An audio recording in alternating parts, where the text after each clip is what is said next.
Hello, Facebook family and friends.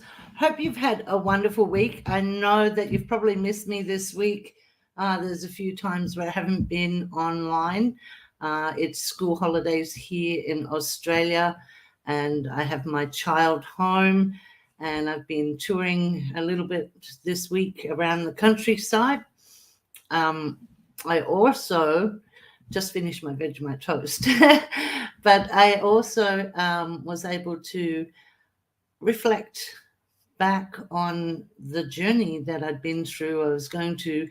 I did a documentary recordings of the locations where I went to, but it's easier to simply just share it and tell you.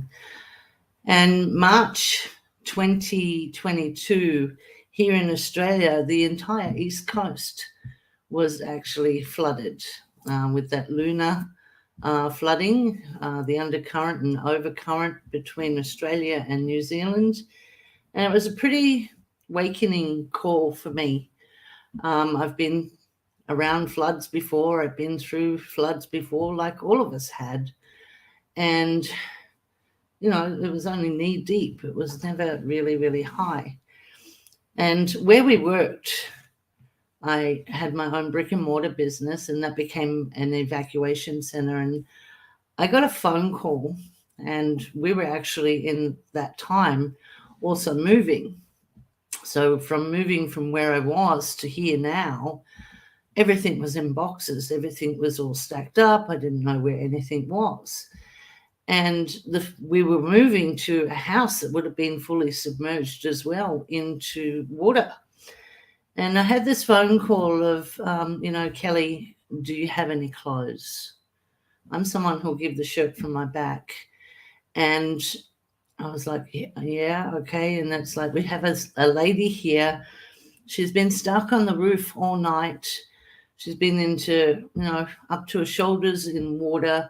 She's soaking wet, and she needs some clothing. So I went and I met her and seen what kind of size she would need. And, it was great that, she was able to receive some clothes. And there was no facility set up at all. Everybody was arriving to this location, and I just quickly ran home and I said, okay, these are the clothes you wear every day. These are your favorites.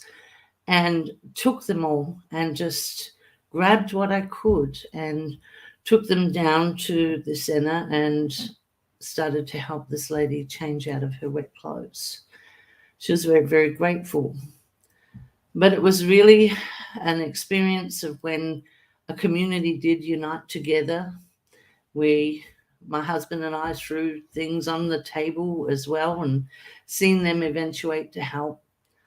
And we went across the road and grabbed mattresses and blankets and everything we could from a cabin resort across the road, and we're dragging them back and setting up a place for people to just place their head where they're safe.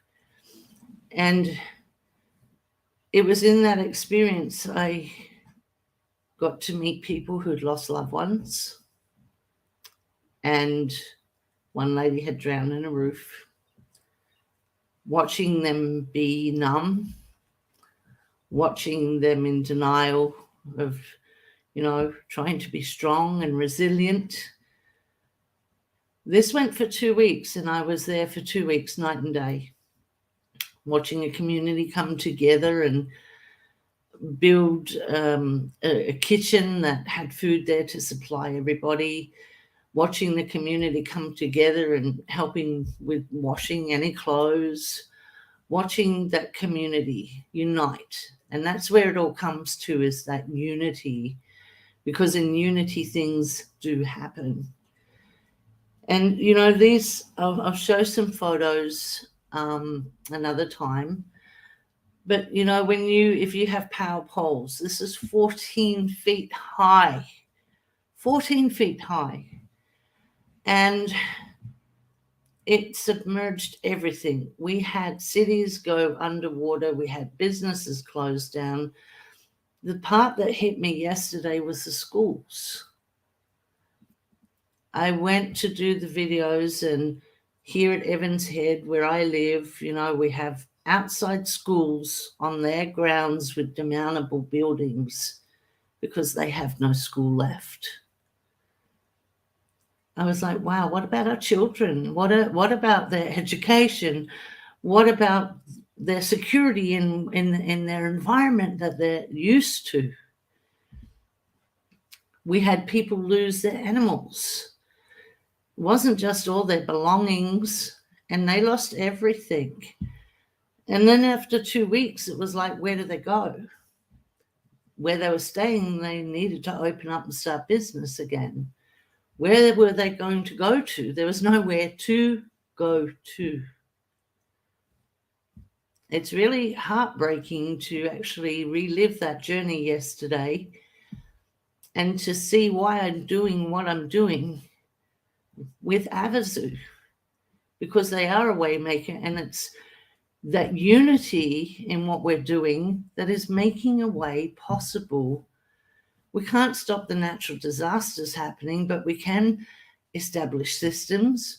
We can establish a storehouse to be there within 72 hours of supplies and necessary supplies. I went to the IGA when I was there and went to get water, and the whole supermarket was bare. The shelves were empty because even the survivors were concerned about their food supply because they were isolated like on a little island themselves.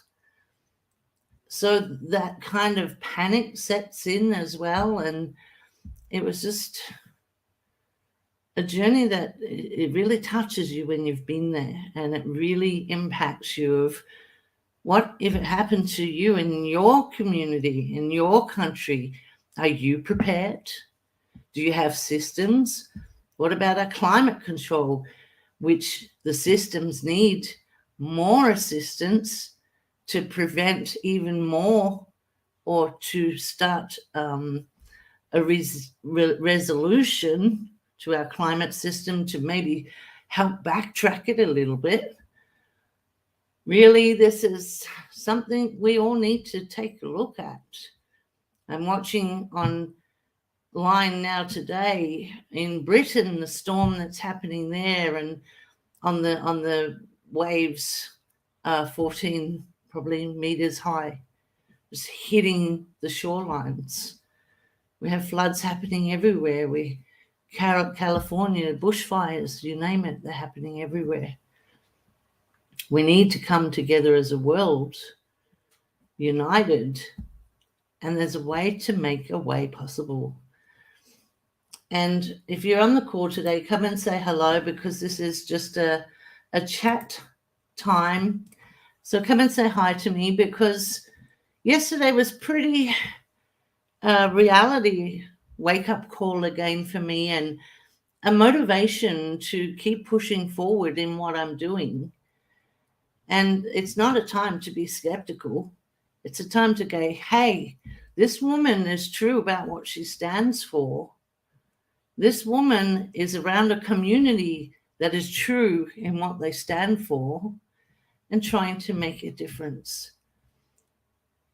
There was a lot of people who survived, and it's really hard to comfort those survivors that made it through. And I lost loved ones in that. I lost people I knew. And to see when they're elderly and they cannot face the reality of starting over and starting again, that they take their own life. It happened. And then we have to comfort those that stay here left behind. What we do online, what I'm doing, I share the most philanthropic game changer that the world has ever seen, raising billions of dollars to help with infrastructure, humanitarian causes, natural disasters, climate control, grants. You might have the best idea, that could solve these problems, that can put it in a reverse mode. There's grants going to be allocated for those things. Come and have a look at what we're doing, because yesterday was a real go back in time, but to learn from that experience. I'm discovering talents that I did not know. And that's the message today too, is to come and discover talents that you did not know. Because those talents that you have inside you, that seed of greatness that is inside you, can impact the world in a more positive way than you could ever imagine. Here I am on a live call that I have never done in all my history and would never have found the confidence, so I thought. But I did. And I had a community stand beside me saying, you go for that mission, because you're united with a community that is standing right beside you. And we're holding hand in hand to make a way possible to positively impact in our world today in every way. Be blessed. Have a great day. I look forward to next week's calls with you Monday to Friday at 10 a.m. But come, because our world needs you. Let's unite together and make a stand for change. I'm Kellie Felgate. Have a wonderful day. Bye-bye.